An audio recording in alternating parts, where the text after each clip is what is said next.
నిలకడగా ఉండేది నీ మాటేసయ్యా, నిత్యం నిలిచేది నీ ప్రేమేసయ్యా, నిలకడగా ఉండేది నీ మాటేసయ్యా. ప్రభు అయిన యేసుక్రీస్తు శ్రేష్ఠ నామములో ప్రభునందు ప్రియులైన మీ అందరికీ వందనాలను తెలియజేస్తున్నాను. ఇంచుమించు 5 వారాల నుండి ఆరాధనలు లేక ఎవరికి వారమే గృహాల్లోనే ఉంటూ ప్రార్థించుకోవడానికి దేవుడు అవకాశాన్ని ఇస్తున్నాడు. ఇలాంటి పరిస్థితులు మనందరికి వస్తాయని మనం ఎప్పుడు ఊహించలేదు. కడవరి దినాల్లో వాక్యం కరువు అవుతుంది, ప్రార్థనలు అనేవి జరగవు అనేవి మనం వింటా వచ్చాం. కానీ స్వయంగా పర్టికులర్గా ఈ కరోనా వైరస్ నిమిత్తం ఎవరికి వారమే మందిరాలకు వెళ్లకుండా ఇంట్లోనే ఉండి ప్రార్థన చేసుకోవడానికి మరి అందరం తీర్మానం చేసుకోవటం జరిగింది. ప్రభుత్వానికి మన మీద కోపం కాదు, మన యొక్క ఆరోగ్య క్షేమం కోసం గుంపులుగా కూర్చోకుండా ఉండటం మంచిది అనే ఉద్దేశంతో మరి ఆజ్ఞను బట్టి ప్రపంచం అంతా కూడా క్రైస్తవులు మందిరాలకు వెళ్లకుండా గృహాల్లోనే ప్రార్థన చేసుకుంటున్నారు. సంఘ బిడ్డలారా, అలాగే ఆత్మీయులకు, స్నేహితులకు, దేవుని సేవకునిగా నేను మీకు చెప్తున్న విషయం, ప్రార్థనలు వెళ్ళడం లేదులే అని నిర్లక్ష్యంగా మీరు భక్తి అనేది చేయటం అనేది మంచిది కాదు. ఆసక్తి అనేది మీలో సన్నగిల్లకూడదు. చర్చికి వెళ్ళినప్పుడు ఎలాంటి ఆసక్తి కలిగి ఉన్నావో మందిరానికి వెళ్ళకపోయినా సరే నీ గృహంలో దేవుని మీద మరింత ఆసక్తి కలిగి, మరింత ప్రోత్సాహం కలిగి, మరింత ప్రార్థనా జీవితం కలిగి, మరింతగా ఆత్మీయ స్థితిలో ఉన్నతమైన స్థితికి నువ్వు వెళ్ళడానికి ఒకటే ఒక సూత్రం ఏంటో తెలుసా?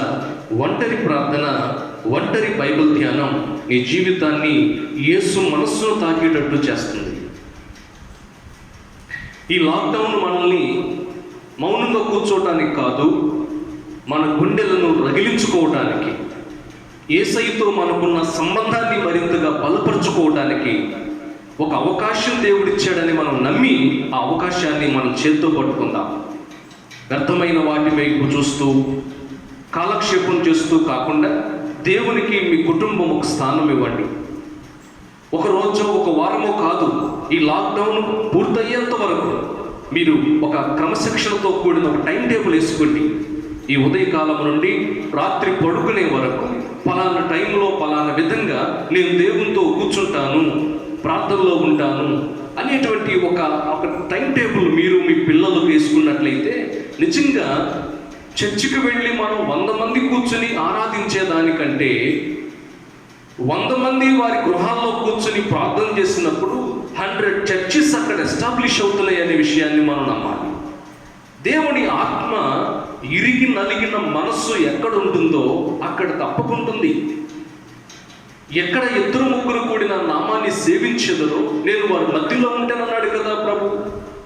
ఆ మాట చెప్పిన ప్రభువు ఆయన మాట తప్పేవాడు కాదు. ఈ కరోనా వైరస్ ఎందుకు వచ్చింది అని ప్రశ్న కాదు, ఎందుకు అనుమతించాడో, దేవుడి ఉద్దేశం ఏమై ఉందో ఎవరూ కూడా ప్రశ్నించడానికి కాదు. ఇది ఆయన అనుమతించాడు.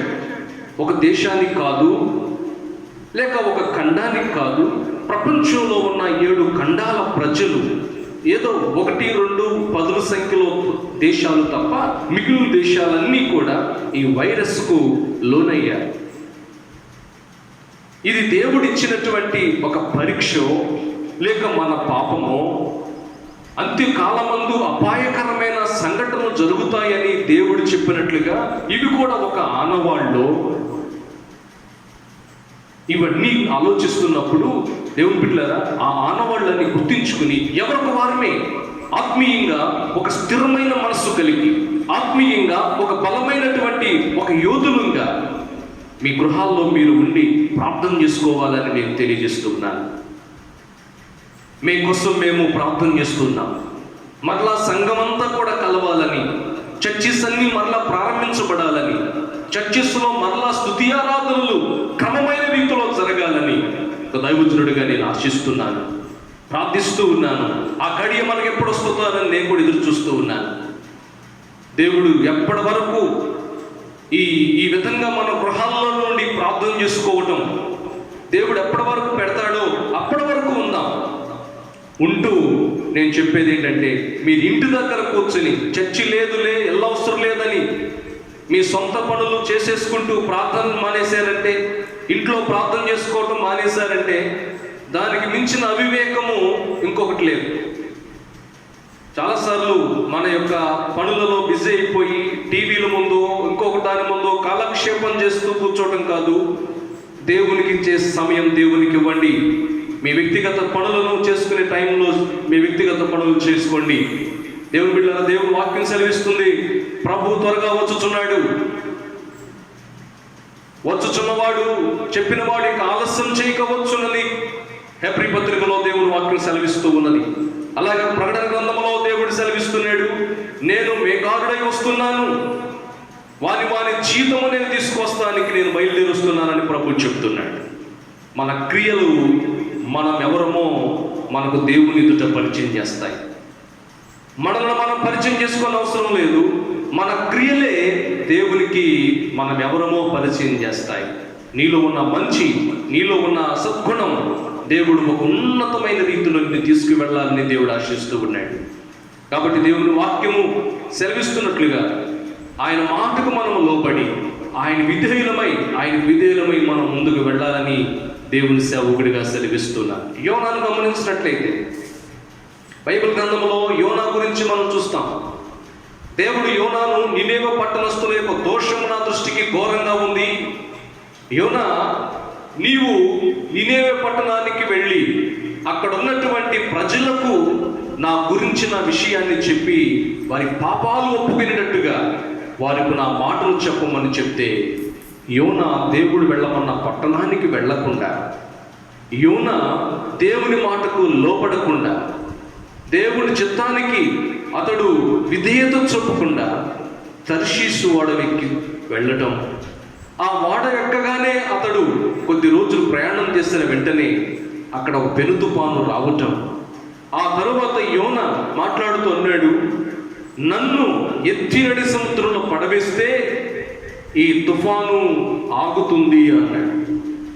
దేవుని బిడ్డలారా, యోనాను నడి సముద్రంలో పారవేసినప్పుడు ఆ ప్రచండమైనటువంటి గాలి వాన, ఆ తుఫాను ఓడ మునిగిపోతుంది అనుకున్న ఆ పరిస్థితుల్లో అతడు చేసిన తీర్మానమును బట్టి సీట్లు వేశారు. సీట్లు యోనా పేరు వచ్చింది. అతన్ని ఎత్తి నడు సముద్రంలో పారవేస్తే ఆ ఓడలో ఉన్న మిగిలిన వారు బ్రతికి పట్టగలిగారు. ఆ ఓడ క్షేమంగా ఒడ్డుకు చేర్చబడింది. నేను ఇక్కడ చెప్పే సందేశం ఏంటంటే, యోనా ఏ రీతిగా ఎత్తపడ్డాడో, ఎత్తి తన అతిక్రమమును బట్టి, తన విధేయతను బట్టి ఎలా ఎత్తివేయబడి సముద్రంలో పడేయమన్నాడు, మనం మన తప్పులు, మన నిర్లక్ష్యం, దేవుని దగ్గరకు రాని తత్వం, కనీసం మోకరించి ప్రార్థన చేయలేని ఆ పరిస్థితి ఏవైతే ఉన్నాయో అవన్నీ ఎత్తి మనం బయట పారవేసే విధంగా ఉండాలి. దేవునికి దూరం చేసే ఏ పరిస్థితి అయినా యోనాను ఎత్తి నడు సముద్రంలో పారేసినట్టుగా మనల్ని దేవునికి దూరం చేసే ప్రతి పరిస్థితి మనలో నుండి బయటికి ఎత్తి పారేవేయాలి. అప్పుడు సురక్షితంగా ఉంటాం. ఈ కరోనా వైరస్ ఎందుకు వచ్చింది దేవా, ఎందుకు పంపించావు, ఇలా చచ్చిపోతున్నారు మనుషులు, ప్రభుత్వాలు గడగడలాడిపోతున్నాయి, దీనికి మందు లేక అల్లాడిపోతూ జాగ్రత్త పాటించాలి అని చెప్తున్నారు, దేవా ఎందుకు అనుమతించావా అని మన దేవుణ్ణి అడగటానికి మనం అడుగుతాం. కానీ ఒక చక్కని ఆలోచన దేవుడు నాకు ఇచ్చాడు. మన అవిధేయతలు ఎత్తి పారవేయాలి, మనలో ఉన్న నిర్లక్ష్యం ఎత్తి పారవేయాలి, మన పాపములను ఒప్పుకుని యేసు రక్తంలో కడగబడాలి. అప్పుడు యేసు పొందిన దెబ్బల వల్ల మనకు స్వస్థత కాదు, సమాధానం వస్తుంది. స్వస్థతే కాదు, సమాధానం వస్తుంది, నెమ్మది వస్తుంది. దేశము, గ్రామాలు, పట్టణాలు, ప్రపంచం అంతా కూడా ఆయన కృప చేత సుభిక్షంగా ఉండడానికి వీలు కలుగుతుంది. హల్లెలూయా. కాబట్టి ఈరోజు ఈ మాటలు వింటున్న మీ జీవితాలకు యోనా వలె మనల్ని మనం సరిచేసుకుందాం. దేవుని దయగలిగిన హస్తాలకు మనల్ని మనం అప్పగించుకుందాం. అట్టి కృప, దీవెన మీ కుటుంబాలకు, మీ పిల్లలకు దేవుడు దయచేయాలని ఆశిస్తూ ఈ మాటలు ముగిస్తూ ఉన్నాను. ఆమె ప్రార్థన చేసుకుందాం. అత్యంత ప్రేమ స్వరూపుడు వీర తండ్రి, నీ మహోన్నతమైన నామమునకు స్తోత్రం. మా మంచి తండ్రివి నీవయ్యా. మా పరిస్థితులన్నిటినీ కూడా మార్చగలిగేవాడు నీవు. ఈరోజు ప్రపంచము గడగడలాడుతున్న నేటి పరిస్థితిని బట్టి ప్రార్థిస్తూ ఉన్నాం. ప్రపంచంలో ఉన్నటువంటి దేశాలు, కొన్ని దేశాలు లక్షల మందికి ఈ వైరస్తో, పాజిటివ్తో వచ్చి ఎంతో బాధపడుతున్నారు. కరుణించండి తండ్రి. వారు మరణాన్ని అప్పగించకయ్యా, వారి దోషాలు క్షమించండి. కరోనా పాజిటివ్ వచ్చిన కుటుంబాలను, వ్యక్తులను మీరు స్వస్థపరచమని ప్రార్థిస్తూ ఉన్నాను. మా దేశాన్ని మీ చేతులకు అప్పగిస్తున్నా. ఎప్పటి వరకు మీరుంచిన కృపను బట్టి స్తోత్రం. మా భారతదేశం చుట్టూ నీ కంచి వేయండి. దేశంలో ఉన్న పాజిటివ్ కేసులన్నీ కూడా మరలా రికవర్ అవ్వాలని ప్రార్థిస్తూ ఉన్నా. ఈ లాక్డౌన్ వల్ల పేద ప్రజలు ఎంతో బాధపడుతున్నారు, ఎన్నో రకాలుగా ఇబ్బందులు పడుతున్నారు. దయచేసి కరుణించండి అయ్యా, క్షమించండి అయ్యా, కృప చూపండి అయ్యా, నీ ప్రేమను మేడలో చూపండి అయ్యా. మరొకసారి కరుణించి స్వస్థపరచుమయ్యా. ఎవడైతే తాము తగ్గించుకుని ప్రార్థిస్తారో, వారి పాపములు ఒప్పుకుని దేవా నీ దగ్గర కూర్చుంటారో, వారి దేశాన్ని స్వస్థపరుస్తానని చెప్పావు కదా. దయచేసి మా దేశాన్ని స్వస్థపరచండి, మాకు నెమ్మదిని ఇవ్వండి. మరలా చర్చిస్తున్న ఆరాధనలు ప్రారంభించబడాలి. ఈ దైవ క్రమాలన్నీ మరలా మొదలవ్వాలని అడుగుతూ ఉన్నాము. మా దేశం చుట్టూ, మా రాష్ట్రం చుట్టూ కంచి వేయండి. మా గ్రామంలో ఉన్న ప్రజలకు నీ భద్రతని ఇవ్వండి. నీ దయగలిగిన నీ హస్తాలను మమ్మల్ని మేము అప్పగించుకుంటున్నాం. యోనా వలె మా దోషాలను ఎత్తి పారవేసుకునే వారంగా చేయ్యా. మా దోషాలు లోపల పెట్టుకుంటే మాకేం ఉపయోగం? మా దోషములను మేము నీ దగ్గర ఒప్పుకుని విడిచిపెట్టినట్లయితే కనికరించగలిగే నీ హస్తము మమ్మల్ని కనికరిస్తుందనే విషయాన్ని నమ్ముచు నీ ఎదుటకు వస్తూ ఉన్నాం. ఆకలితో ఎవరు బాధపడకూడదయ్యా. అందరూ కూడా సమృద్ధితో కూడిన రీతిలో వారికి పోషణ మీరు ఉంచండి, పోషకుడిగా మీరు ఉండండి. ఈ లాక్డౌన్ వల్ల కొంతమందికి ఆహారం అందక ఎంతో మంది బాధపడుతున్నారయ్యా. వారికి కావలసిన ఆహారాన్ని అందించండి, వారికి కావలసిన ఆరోగ్యాలు ఇవ్వండి, క్షేమముతో నడిపించి బలపరచమని మా ప్రభువును, ప్రియరక్షకుడు, మా కొరకై త్వరగా రాబోతున్న యేసుక్రీస్తు ప్రశస్త నామములో ప్రార్థించి వేడుకుంటున్నాం మా ప్రియ తండ్రి. ఆమేన్. ఆమేన్. మీ అందరికీ వందనాలు. దేవుడికి మిమ్మల్ని దీవించును గాక.